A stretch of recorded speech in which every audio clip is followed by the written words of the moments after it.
Welcome to The Explainer. Today we're diving headfirst into a seriously intense, uncompromising, and highly aggressive framework for achieving greatness. We're breaking down the motivational philosophy of SKT.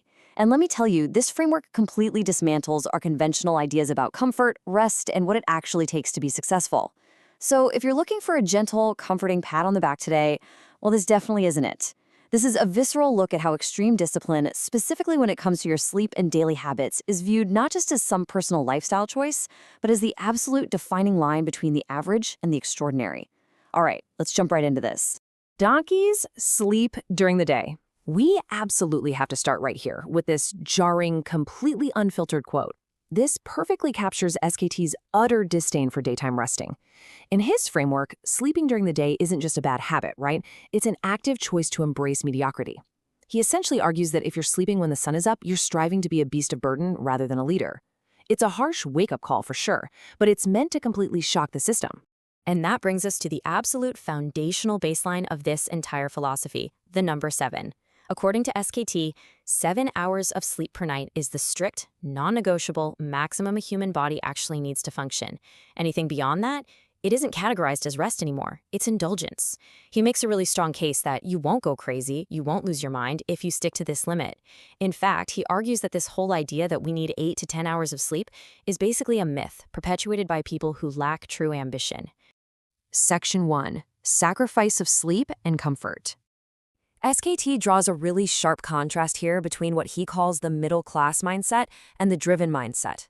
He goes right after the modern obsession with passive income, that desire to make money while you sleep, or as he bluntly puts it, making money while you do absolutely nothing. He argues that life just wasn't given to us for comfort or to find clever ways to avoid effort. If your limbs are intact, you are meant to work. The driven mindset accepts that life is for active, relentless effort, not for finding the most comfortable mattress you can buy. So to actually enforce this, he outlines some highly specific, actionable rules. First, as we just mentioned, a hard maximum of 7 hours of sleep. Second, absolutely 0 daytime sleeping. But rules 3 and 4 are where it gets super granular. You must leave the bed immediately after waking up. He literally states that staying in bed after those 7 hours is akin to a sin. His advice? Get up, sit on a chair, sit on the floor, go outside, just do not stay on the bed. Simply getting out of bed is your very first victory of the day. Section 2. The power of a big dream. Now, SKT posits a direct, inverse relationship between sleep and ambition. He equates a 10-hour sleep cycle with having absolutely 0 dreams. Think about that. If you're sleeping 10 hours, he argues, you don't actually want to achieve anything. You haven't even become, in his own words, 100% selfish enough to truly desire wealth or success for yourself. If you actually wanted to be rich, that pure, unadulterated ambition would physically prevent you from sleeping that much. So, what actually happens when you do have that massive dream? He calls it the 2 a.m. wake-up. Now, this isn't an alarm clock going off. This is biological restlessness. When a true goal takes hold of you, whether that's becoming a top-tier IAS officer, running a massive startup, whatever it is, it literally shatters your sleep. You wake up at 2 or 3 in the morning, and you don't grab your phone to scroll, you grab a diary and you start planning. That natural restlessness, that's the ultimate proof of a genuine dream. Section 3. New definition of true potential. We normally think of our past successes as proof of our potential, right? Well, SKT completely flips this standard advice on its head. Potential, and his framework, is only what is not yet achieved. Whatever you've already accomplished, whatever money you've already made in the bank, whatever title you currently hold, that's done. It's in the past. It is no longer your potential. Your potential exists exclusively in the gap between where you are right now and what you have yet to do. This mathematical breakdown really highlights his mindset on human capability. No matter how incredibly successful you think you are, SKT argues you've probably only tapped into roughly 2% of your true capability. That tiny little 2% slice represents your entire life's work up to today. And that massive 98% slice, that's your unreached potential. It's a fascinating perspective designed to completely eliminate complacency, ensuring you never, ever rest on your laurels. To make this concrete, he uses a very specific financial example. Let's say you're currently earning 30 lakhs a month. Now, that's a massive achievement by most standards. But in this philosophy, that's just your baseline now. That's your 2%. The 1 crore a month that you haven't figured out how to make yet, that is your actual potential. The goalposts are always shifting forward, demanding that you wake up and chase the unachieved. Section 4. Your time, country's time.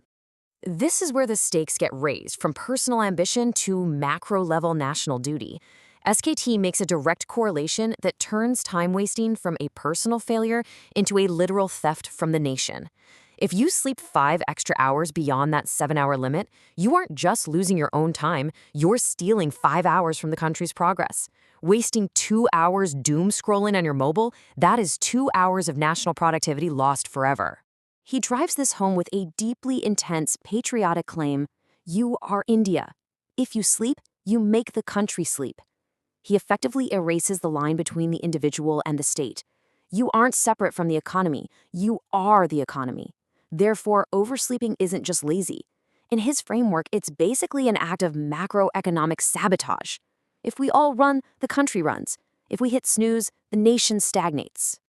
To add an incredible layer of urgency to this, he cites a very sobering statistic. Approximately 160,000 people die every single day across the world. His point here is stark and undeniable. You woke up today. Your name wasn't on that list. Simply waking up alive is a massive privilege. To take that privilege and waste it by hiding under the covers and oversleeping is, in his view, a fundamental disrespect for life itself. Section 5. Identity of commitment and leadership. So how does this manifest every day? In the ultimate daily microtest, the morning alarm, SKT contrasts 2 totally different identities here. On one side, you have the true leader, driven by a dream, waking up at 2 a.m. to strategize. On the other side, the snoozer. This is someone who makes a commitment to themselves at night to wake up early, but when the alarm rings, they negotiate. They hit snooze. They go back to sleep. SKT asks a devastating question here. If you cannot honor a tiny commitment you made to yourself about simply when to stand up, how on earth can anyone trust you with leadership, with millions of dollars, or with major responsibilities? Now, SKT doesn't just preach this stuff. He claims to live it to an absolute extreme. He openly shares his own intense schedule as proof. He notes going to sleep between 4 and 5 a.m. after working all night, setting his alarm for 8 a.m., and being fully awake, active, and working by 8:30 or 9 a.m., operating on less than 6 hours of sleep. He states that his internal drive simply doesn't physically allow him to rest any longer than that, and he actually invites skeptics to ask his team, who witness his routine every single day. Well, we've covered a ton of ground today, analyzing a framework that demands absolute sacrifice and completely redefines what we owe to ourselves and our society. But, at the end of the day, it all boils down to a very simple binary choice that you have to make every single morning. So I'm going to leave you with this final, lingering thought to reflect on. Tomorrow morning, when that alarm rings, knowing that your true potential is entirely based on what you haven't done yet, what will you choose?